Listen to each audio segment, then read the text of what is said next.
Welcome to The Explainer. Today we're diving into how the idea of India, a single united nation, was literally forged in the fire of the anti-colonial struggle. It's an incredible story of unity, deep divisions, and the powerful ideas that somehow brought millions of people together. So let's start with a really big question, right? How is a nation actually born? Is it about a shared language, a border on a map, or is it something else entirely? Well, for India, the answer really comes down to a common enemy, British colonialism. That shared experience of being oppressed, well, that created a powerful bond. But, and this is a huge but, it wasn't some simple unified story. Different groups had wildly different ideas about what freedom even meant, and that created a ton of friction.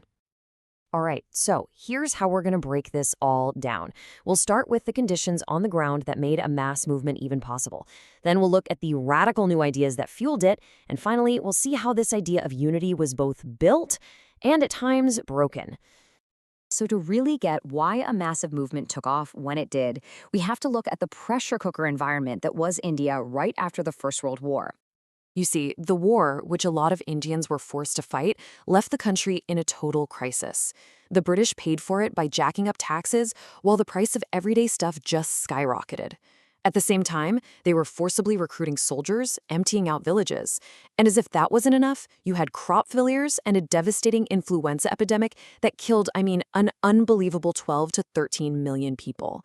So people had hoped things would get better after the war, but they didn't. It was the perfect storm.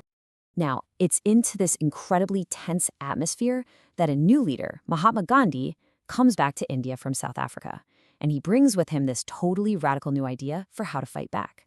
He called it Satyagraha. Now, look, this was something new. This wasn't just passive resistance, like sitting back and doing nothing.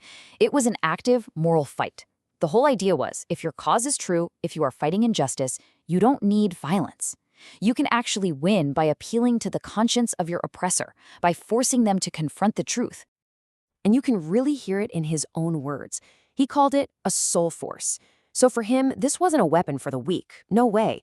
It was a powerful tool for the strong, something that took incredible discipline.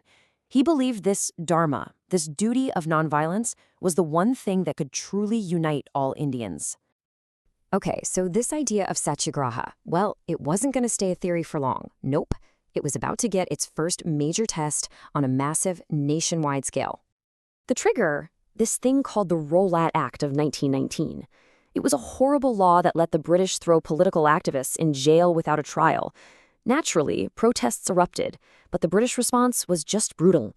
It all came to a head at the Jallianwala Bagh massacre, where a British general ordered his troops to just open fire on a peaceful crowd. Hundreds were killed. That horror, it shocked the entire country, and it gave Gandhi the moral high ground to launch his first all-India movement, non-cooperation. The rallying cry for all of this was Swaraj, which means self-rule. It's a brilliant slogan, simple, powerful. But here's the million-dollar question. What did that word, Swaraj, actually mean to the millions of people who were out there chanting it? And this slide is where things get really, really interesting, because this breaks down the central challenge of the entire independence movement. Swaraj wasn't one single thing. For the middle class in the towns, it was about boycotting British schools and courts. But for a peasant in the countryside, it meant fighting the local landlord. For tribal communities, it was about getting back into the forests they'd been kicked out of. And for plantation workers, Swaraj literally just meant the freedom to leave. These weren't small disagreements. These were the fundamental cracks that would define the whole struggle.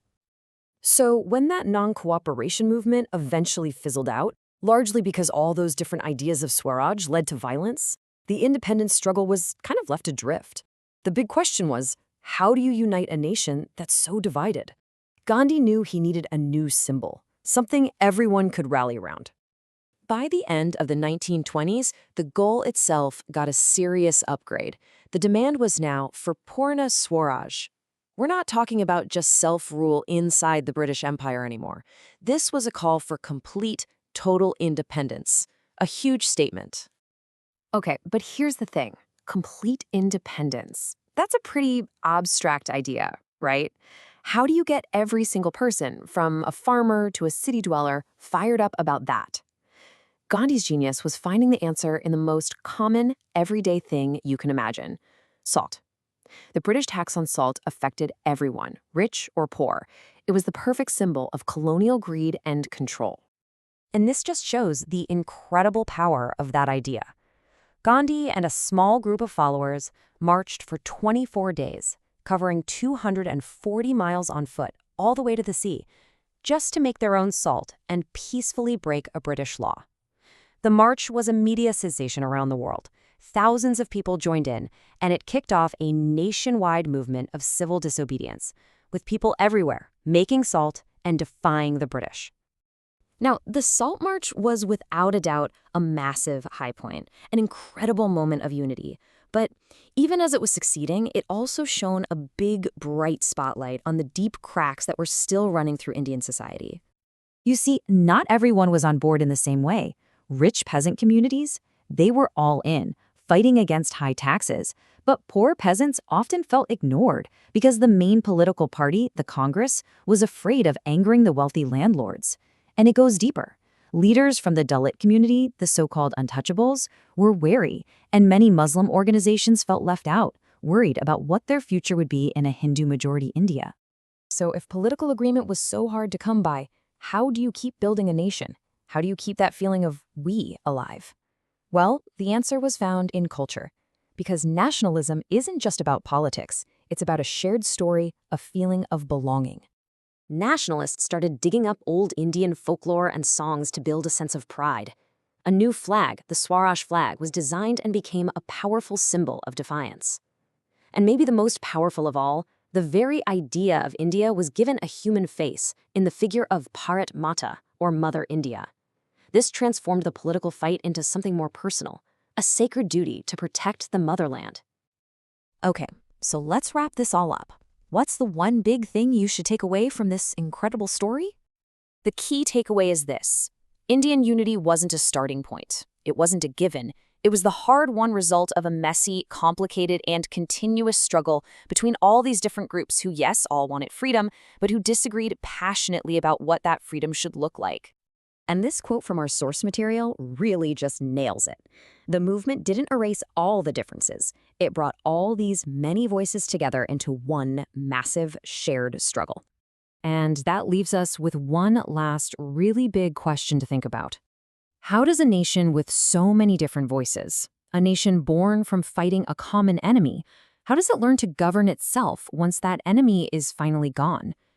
Answering that question would become the next great challenge and the defining story of independent India. Thanks for joining this explainer.